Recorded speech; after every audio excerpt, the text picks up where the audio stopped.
Hi, my friends, and welcome. Happy Saturday, everybody.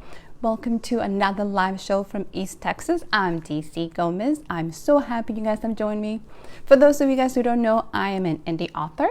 I'm also a mentor. I am a motivational speaker, but above all, I'm a dreamer, which is the reason I have started this series. My main goal and one of my dreams is to help people truly live their best life now. I want people to dream. I want people to reach their goals. My theory is if I can do it, anybody can. So this is the reason I started this series. So hopefully give you some tools to add some stuff into your toolbox to help you actually get something that you can go ahead and say, it's about time. I can do this and I'm dreaming and I'm going to live forward. So I hope this helps. Today's topic is we're going to talk about the 6 basic fears, according to Napoleon Hill. So before we get started, if you're joining me wherever you are, give a like to this video. Go ahead, if you know somebody that this could be helpful, share it with them, please. This is all we're here for. We're building a tribe, we're building a community, and we want to share things with people. Also, go ahead and put in the comments. Tell me where you're watching this from. Say hi so we can kind of enjoy and get to know who's here. I'm going to be watching the comments throughout the show, so if you see me moving around, so it's just so I can read it. I'm also a little nearsighted, so it might take me a little time to kind of read all the comments. So make a comment, let me know. At any point throughout the show, if you have any questions, just type them in. I'll be reading them. I will try to answer them as we go. If I don't get to your questions, I will go ahead and answer after the show, so be prepared. I will definitely reply back. If you don't feel comfortable commenting, not a big issue. Send me a message. That's what we're here for. I want to answer to you. I want to help you. I want to pour into you, and I want to motivate you. So let's get started. You guys ready for this? Today we're going to talk about the 6 basic fears, and we're going to go back to my little Vanna White for the day. Here's Napoleon Hill. It's a tiny little book, by the way, in case you guys are wondering. It's all about the 6 basic fears. For the last couple of weeks, I have been using his materials, and you're probably wondering why. Why are we using this book that is over 75, 80 years old? It is done. You know, the technology is different, everything about it. Why is this book still relevant? It is actually based on people. It is focused on what we think, hence the reason Think and Grow Rich. According to Napoleon Hill, our thoughts drive everything we do, my friends. Everything starts with our thoughts and our own selves, and then it becomes reality. He interviewed over 20,000 people for this book. He started with Edison, he has Ford, he had the leaders in his community, and everybody as a whole. So he's put a lot of research into this, he did when he created the book. So a lot of the principles are still true. Today we're going to talk about literally what he calls the ghosts of the 6 fears. And he says, he's very adamant about this. If we don't face them, if we don't conquer them, they're going to keep us stuck. They're going to keep us in this place that we won't be able to achieve our best potential. So he has something that I found very unique. So I'm going to share this with you guys, and you guys can tell me what you think. He calls them the unholy trio, my friends.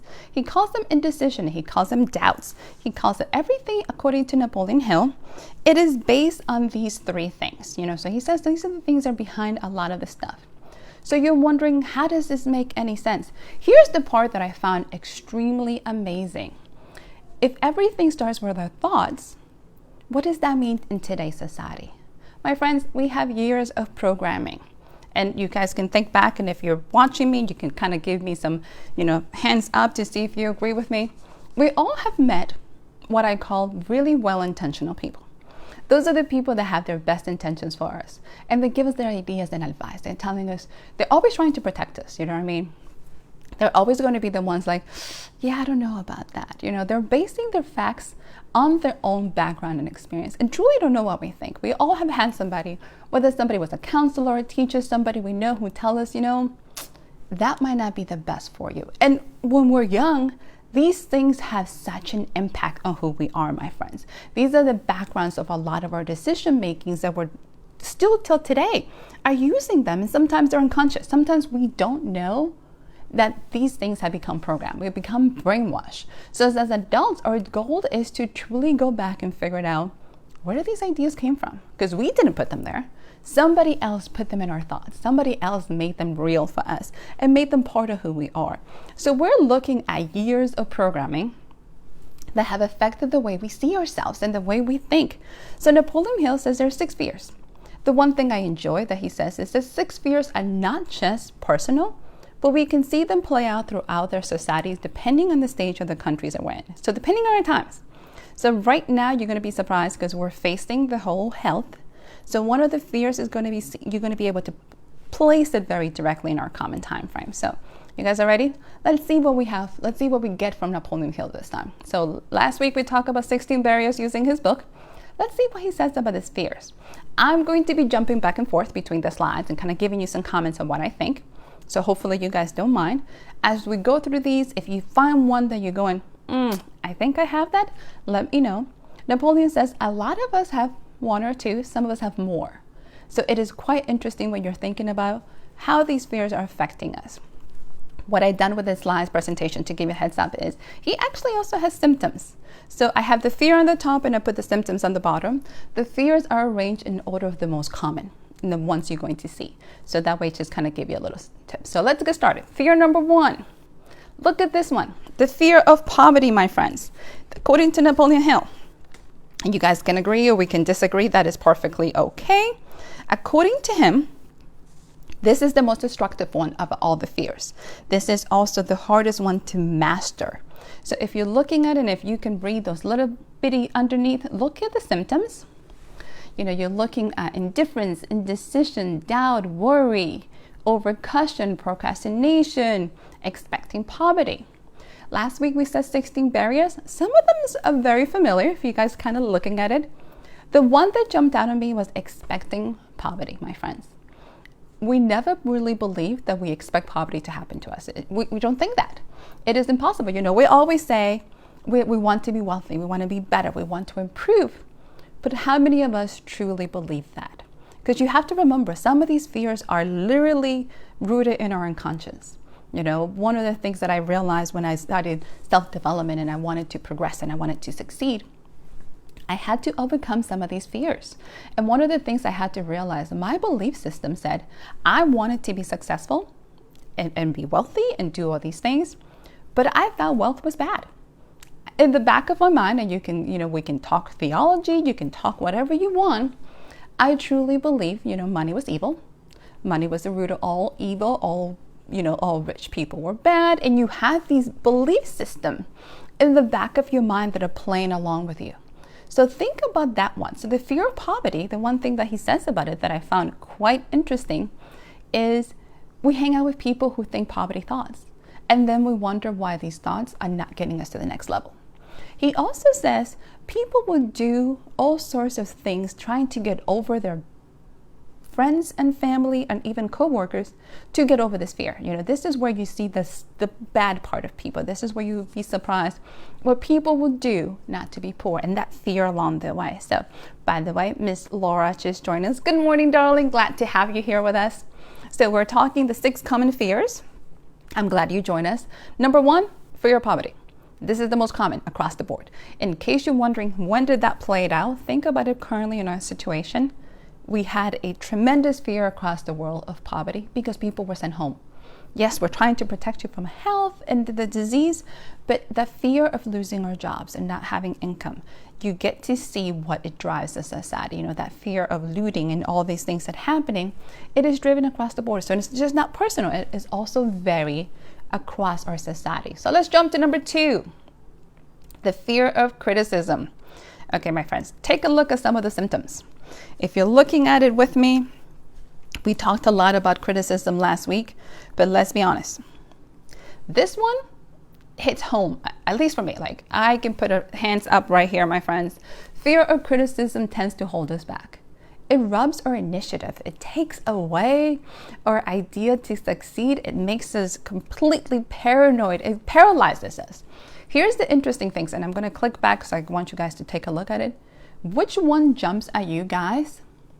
The one that jumps at me, if you're looking at the symptoms, believe it or not, the fear of criticism symptoms that you can see was an inferiority complex and extravagance. First time I read it, I was like, what do you mean by that? People that are afraid of criticism will go out of their ways, my friends, to try to be something they're not, or they're not comfortable with who they are. You know, they're a little shy, they're a little timid, they're worried. They're usually, you know, I found that he said, you know, some people use really big words to sound impressive, and some of them don't know what that means. How many times you have people have $50 word in a conversation that it might not make any sense? It doesn't apply to nothing, but they're busy. They're trying to fit in. They're trying to be. Extravagance is keeping up with the Joneses, or I guess in today's society is keeping up with the Kardashians, whoever you want to looking at it. The internet, social media, and everything has made it very accessible for us to be able to look at the other side of the world. We know how the other side lives.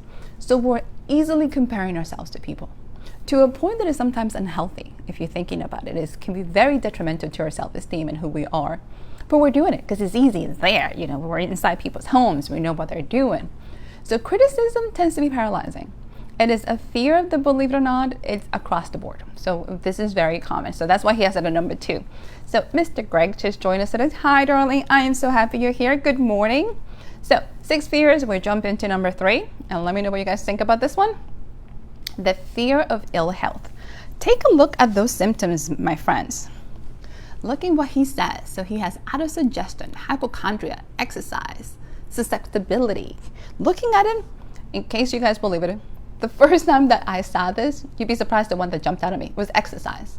Because I'm thinking, ill health, how can exercise possibly be in this symptoms? Here's what I found out. He's not talking exercise being bad. He's talking about the fact that when we're thinking of being ill, the last thing anybody wants to do is exercise. Ever. If you guys are in this category, you probably know when I was going through, and I usually don't tell everybody, because every time I bring this up, everybody goes, I am so sorry, and everybody panics. So I went through thyroid cancer. It's just something in a stage of my life. It's another testimony that I can use to share with you guys. But one of the things that they said, your thyroid is such an amazing gland. I knew nothing about it until mine was gone. Had no idea what it did. I knew everything about my appendix, nothing about my thyroid. Focus was wrong. But one of the things that happens is, when you're going through a lot of things, what gives you energy? What keeps you strength? Exercise is one of the things. So fear of being ill that I very much into that he's talking about it is a lot of the things that you're thinking about becomes, you internalize this. This is very damaging because it becomes very physical if you're thinking about it. So people, and you've probably seen them, sometimes we do ourselves, you're always thinking about being ill. These are the things in the back of your mind. Right now, we're living in a society that we have a lot of information. So think of WebMD, my friends. Anytime you can Google anything, you can search for anything. If you ever been to WebMD, and I did the horrible mistake of getting there the other day, have you ever noticed everything ends in you're going to have a tumor and then you're going to die? If you have never noticed, do a search, find anything you want to look at it. WebMD always ends up with you're going to die. I don't know what's up with this. But this is what happens. A lot of people become hypochondria. A lot of people focus on they're going to get ill. So if you're looking at his slide again, take a look at it. One of the symptoms is becoming you susceptible. Your mind is such a powerful tool, my friends. It is notoriously for picking up the things that we fear, the things that we're thinking about. So the more we're focusing on this, the more we're taking down our immune system, the more we're taking ourselves out and making us a lot more susceptible to getting sick as well. So when Napoleon quoted this, remember this book's 80 years old. He's looking at the common things across the board. As a society across, because of our current situation, this is one of our biggest fear. We're afraid of being ill. Whether we like it or not, whether we agree or not, whether we think he might not have any basis, think about where we're at and think about the people that we know. We all have conditions. I'm not trying to downplay them. That's not the case. What we're trying to do is make you aware that these things can have a true effect on how you live your life. So we're going to move to number 4. The fear of loss of love. When I first saw this one, I was a bit confused. Did not realize this was one of our basic fear. Napoleon says this is the most painful. This can truly cause havoc on our lives, my friends. This truly has an impact on our minds, on our body. And for this one, I will have to think Napoleon must have read WebMD if they had it back then, because he says in the most dramatic way possible, it can cause some serious and permanent insanity. This is how serious he takes this one. It is the hardest and most painful. It's all about our feelings. The idea of losing that love and being alone and feeling not cared for is one of the things he talks about. So if you're looking at the symptoms again, I'm going to click back on it so you guys can see it with me. Looking at jealousy, look at, fault finding and gambling. The first time, the one that jumped out at me was a gambling one. It took me some time to actually go back and research it. One of the things that Napoleon says that I thought was interesting is when you're trying to not lose love, some people think they can buy it. So gambling is, or any kind of form of trying to get more money. More money so you can buy gifts to the person you love, so you can give them more stuff. Because in your mind, or in the mind of people suffering from it, they think they can buy love. So you want to impress them, you want to give them more things.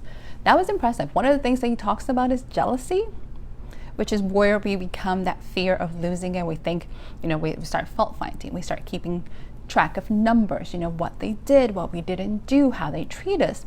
And they all escalate. That's the scary part about these fears.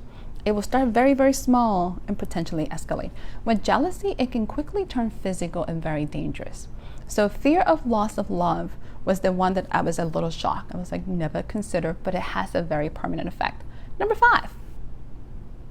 Look at this one. The fear of old age. My friends, let me be honest about this one.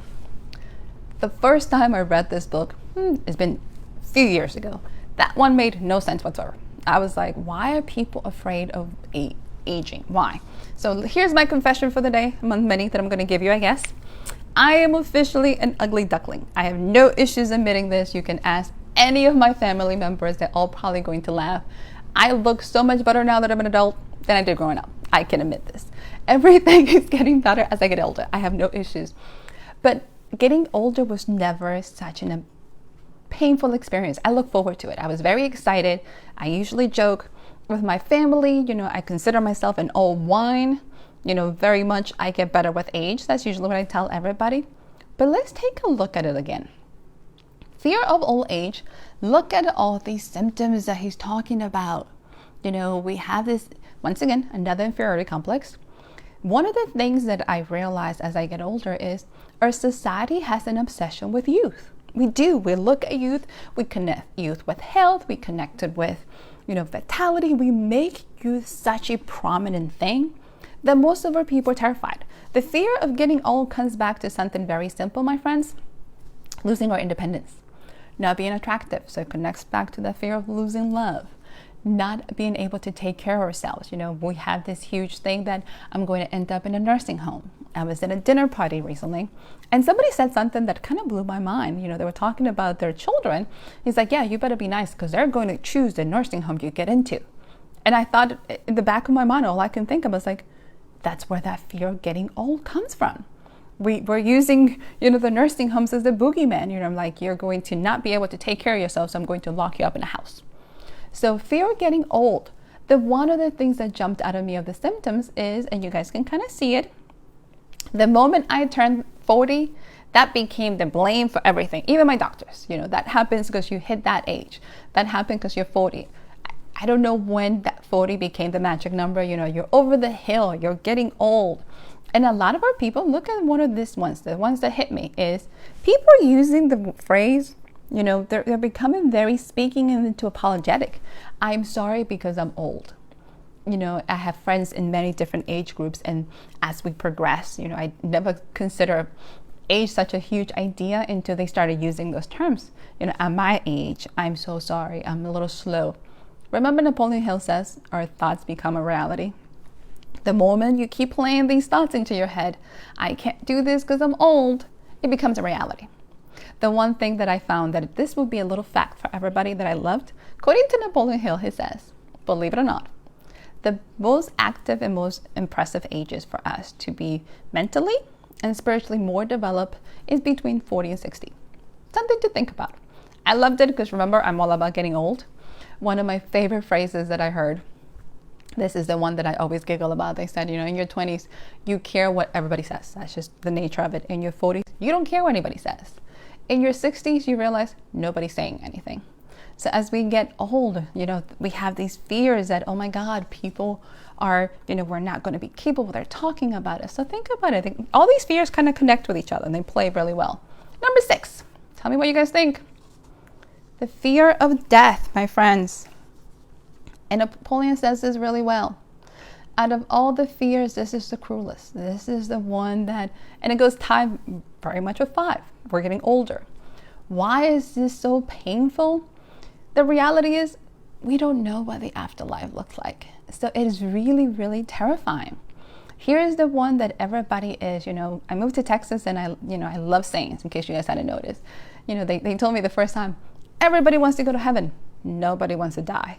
And I was like, that's really accurate. That's very, very perfect. That's the reality of it. We don't know. You know what I mean? We can have our faith. We can base on theologies. You have your dogma. But nobody has come back with a picture that says, this is what heaven looks like. Even more, there is no guarantee. There is no hell. Am I going to end up there? So that fear plays in the back, especially as we get old. So fear of dying becomes very ingrained in people's lives, and a lot of decisions are being made. So Napoleon has 6 fears, a lot of symptoms. And by the time I was done reading it, I was like, dude, now what? Because you have to give me something. What do we do? Because it sounds very negative. He's giving us all this stuff. What do we do? So this is the part that I enjoy about this chapter, that I thought he did amazing. He says, and I'm going to give you back the Unholy Trail. Take a look at this, my friends. What is he saying about this? He boils it down that our fears are based on a state of worry through indecision. So basically, according to Napoleon Hill, we can conquer and face all of our fears. All 6 fears can be faced. And remember, it's indecision, we're worrying. This is low. Let's go down the list. So take a look at number 1 and tell me if you guys agree. So here's what he says about number 1. How do we conquer this? So if the fear is of poverty, Napoleon says very simple. Become very accustomed, become very comfortable with the things that you currently have. Make a decision that you're going to stop worrying about the things that you don't and become comfortable with what you have. Remember, everything's about indecisions and worrying. So you have to make a decision that you're going to stop worrying about it. Number 2, take a look at this. The fear of criticism. Once again, remember, Napoleon's all about making decisions. This is what he offers for everybody. Make a decision that you're not going to worry what anybody says, thinks, or do. This is hard because you got to remember, my friends, one person giving you a bad comment tends to trump 20 people telling you how amazing you are. It doesn't matter. As an author, one bad review has a way of taking me out, even if I saw 20 that were amazing. We tend to fall victims of the negativity. If we're not careful, if you're not watching your thoughts, that's what he says. So make a decision. Remember, it's all about decisions, and that you're not going to worry. So number 3, the fear of ill health. I found this one to be interesting. Like, I was trying to figure out what decisions we were going to do here, because, I still have to question Napoleon Hill. How are you going to fix this one?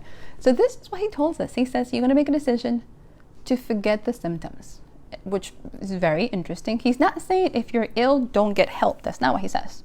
He's not saying if you have a current condition, not to actually take care of it. At a point in time, he is telling us if you're not ill, if you're not facing those things, stop focusing on the symptoms, because you can bring the symptoms to life if you don't actually have a condition, and start focusing on being healthy. Focus your thoughts, make a decision not to worry, and focus on your health. Whatever that means, if you need to exercise, if you need to eat well, whatever that is, that's what he's talking about. So let's jump to number 4, the fear of loss. I'm like, okay, Napoleon, what tips can you possibly give me for this one? Because it's painful. What are you going to do? And he had something that was a little unconventional. He says, you're going to make a decision that you're not going to worry if the loss of the love is gone, that you're going to make a decision to get along with yourself. So this one goes very back to self-love. Be enough with yourself. Be happy with yourself. Truly embrace who you are, even if the other person's not there. And this is hard. He's not saying any of these things are easy. At no point in time am I saying, oh, snap your fingers. That's not the case. But it's all based on a decision. And if you guys realize, anytime you make a decision for good or for bad, my friends, it comes some freedom with it, because you at least have a plan. So let's jump. Let's see number 5. This is the one, the fear of old age. This is the one that I thought was like, okay, what are you going to do? He says, make a decision to look at old age not as a handicap. This is what he says. Don't look at it as a handicap, but look at it as a blessing. What I have found out, my best friend tells me all the time, this is something that I thought was very, very interesting. We know a lot of people that are seriously just waiting to die. We haven't buried them, but they're not living. You know what I mean? They're just here. They're just moving along through the process. They're not embracing where they're at. So Napoleon says, make a decision that you're going to look at it as a blessing and get busy living. Get busy doing your maximum and look at the old age for what it brings. Look at the wisdom. We have lots of knowledge. Youth has tons of knowledge. Now with the internet, with everything available, knowledge is available everywhere. Wisdom comes with age, and that comes with, there's a freedom to it. There's an awareness that comes from realizing that it is okay to be in this time in your life and enjoy it. So, last but not least, fear of death. What decision can we possibly make here? This is a little bit close to fear of getting old. Death is the only thing we have sure in this world. And if you live in the United States, probably paying taxes. Those might be the only two things. I usually joke with my parents. There's two things we have sure. You're going to pay some taxes and we're going to die. But what does that mean? Make a decision to live. This is the one that I thought Napoleon just nailed it. We can make a decision to live every day in the present, to live every day in the moment. So if you guys are, anybody's a fan of Eckhart Tolle, he wrote the book, The Power of the Moment. So he's all about present awareness and living currently. One of the things that he says is focus on where you are right now. Look at your current situation and then realize that this is where you're at. Nothing is secure besides the present moment, and things tend to take a little bit more of a different spin to it. So if you need some awareness, presence, that book is amazing. So we talked a lot about the 6 fears. I kind of given you a lot of information today. We also mentioned a couple the other week. So this is our week, I want to say week number 6 right now. So if you have missed any of the other ones, you don't have to watch them in order. They don't play off each other. They just kind of give you tidbits. The goal is to put a whole bunch of stuff in your toolbox, in your rucksack, give you some things to think about, some tools to go forth and actually get yourself into your best life now. I truly believe we all can live our absolutely best life now. So let's go ahead and take a look at it. So next week, I'm going to do something a little different. Remember, because I've been giving you tons of tools. I've been talking about success. I've been talking nonstop about all the things you can do. There's something that we need to discuss before we get too far down the path of world domination. Work-life balance. So I'm going to actually take a moment because fabulous Miss Laura wrote and I have to kind of read. So she says, love this. Sometimes we get too focused on our own fears that we forget we are overcoming them.